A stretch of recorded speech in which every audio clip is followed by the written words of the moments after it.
For centuries, people living across the vast Amazon basin have reported encounters with enormous snakes, creatures slipping silently through flooded forests, rumored to reach an impossible 15 meters in length.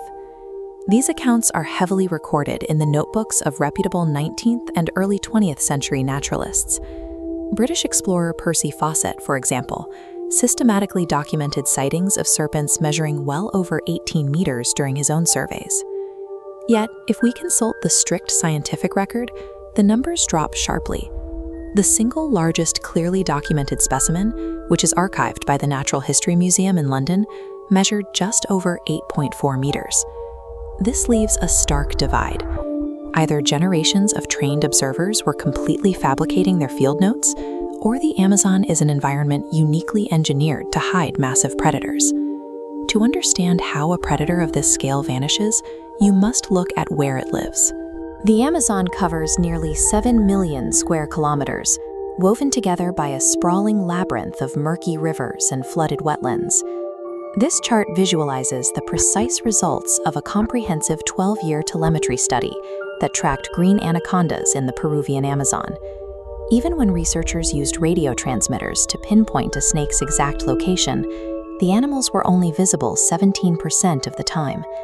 They burrow deep beneath the mud, tuck themselves inside rotting logs, and lie completely concealed beneath heavy leaf litter. In the zero-visibility waters of the basin, an animal weighing hundreds of pounds is functionally invisible.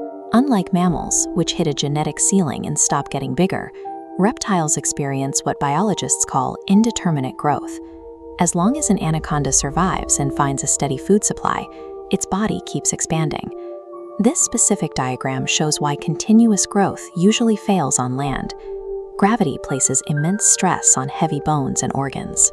But in an aquatic environment, water buoyancy pushes back against gravity, supporting a massive skeleton that would otherwise collapse under its own weight.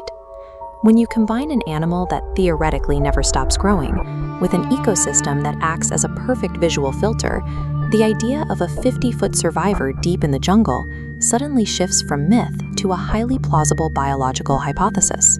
A 50-foot snake is a confirmed biological reality that hunted in this exact geographical region 60 million years ago.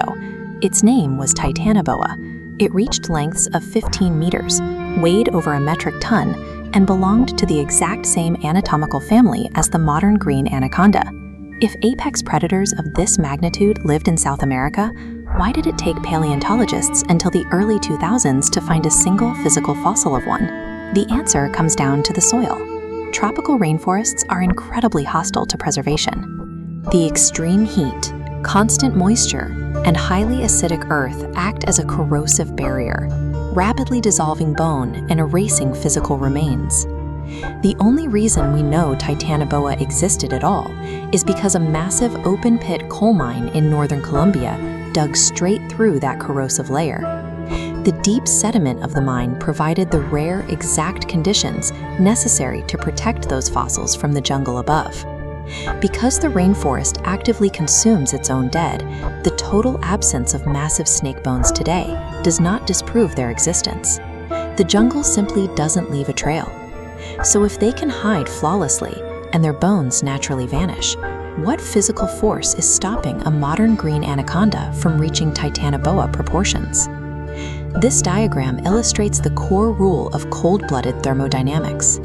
Because reptiles cannot generate their own body heat, their maximum possible mass is strictly dictated by the ambient temperature of their environment. During the Paleocene epoch, 60 million years ago, the South American tropics were about 10 degrees Fahrenheit warmer than they are now.